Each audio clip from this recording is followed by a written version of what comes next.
Alright, for all of you who asked for this tutorial from me, how do you record your console Let's Plays?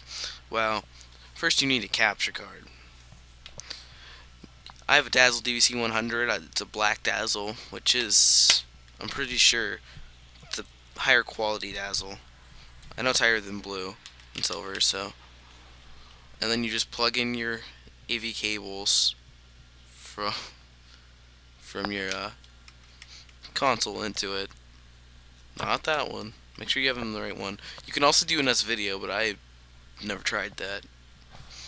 But yeah, that's how you do the setup. It's USB, so that's simple enough. Well, here now we'll head to the screen. Alright, now here we are on the screen part of this.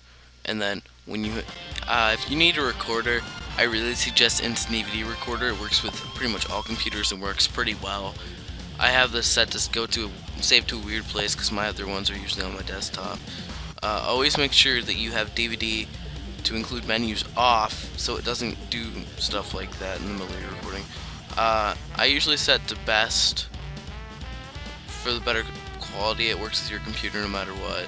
And then here you have your time and how many minutes you can do this in. I really suggest leaving it at 60 because that's the highest you can do.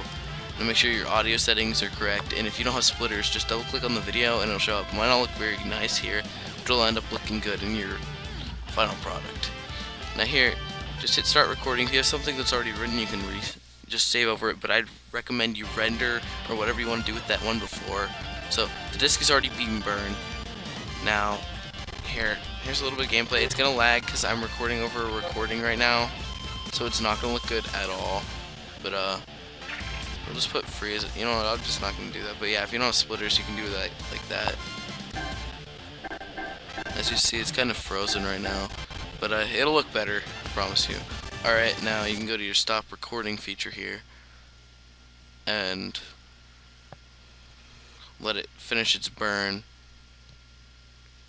And then you have, there you go. It'll ask you to exit. You also can record your commentary here. Usually how I do it is I click the start recording, and then when it asks if I want to save over my recording, I hit this, go to that, and then you edit it in. Well, I'll show you that in a second. Now hold on.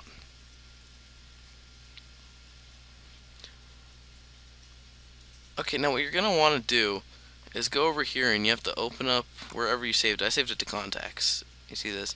Because you have to be able to get your video because you can't import it through the usual importer. I'm using Sony Vegas right now, as you can easily tell. Here is my file capture. You just drag it in, and it's compatible. It's not compatible with the other Camtasia though, which is sad. But you can use it with Windows Movie Maker or Windows Live if you have to. See, it's running smoothly as you can see in here. I'm not really doing anything in the capture because you guys know I was having trouble because of the recording over recording and having a crappy computer. Now, you can do all this stuff. It's just gonna play you back what you're gonna see. I'm gonna include this at the end of the video though. But you can add commentary here. I'm not going to in this video.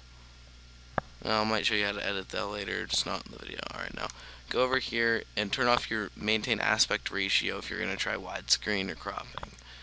Now, usually you can go over here and check your template. Usually it's set to this, but if you want a widescreen template, I'd either say these or one of these. If you don't want Mega HD because you're not really rendering in HD, recording in HD or widescreen, I suggest this if you want widescreen at all. Like for that, see, now it's gonna look like that. It's gonna look like crap because the preview window is pretty small. See, now it's a little more open, and then you can just click the button here for your cropping and pan. You can't do that in Windows Live Movie Maker or Windows Movie Maker, but you can add a stretch to it with a YouTube tag that I will include on the screen right now. Alright, now there's your widescreen. It's not done yet, but there's what it should look like in theory. See, it looks crappy really small. I don't know why. Yeah, there's how your quality's gonna turn out. Then, okay. I don't know who the purple cat is. I really don't care. Alright, now you go over here. and then you can save what you want to save as. Just started using internet, 4x3 SD, but if you want HD, use the setting right here, and then if you want good quality HD, I really suggest 10 million. If anything, never 20 million is never needed, but 10 million's pretty decent. You know what? I'll just, for the sake of this video, I'll do 20 million just to show you what's gonna happen. But yeah, now you have this saved. It's in widescreen now because you did your unlimited aspect ratio, and then call it something like lol. This is just a test, so you can name it whatever you want, and then watch it render. Now look at how it's rendering decently, but you gotta think, this isn't a very long video, and it's gonna take multiple minutes to do, especially since I'm recording over this, but that's what happens when you do, like, insane bit rates.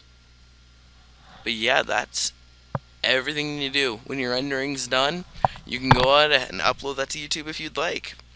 Thanks for watching this tutorial, everybody. If you have any more questions, just ask me in the comments, PM, anything you need. Alright, thanks for watching, everybody. See you in the next tutorial.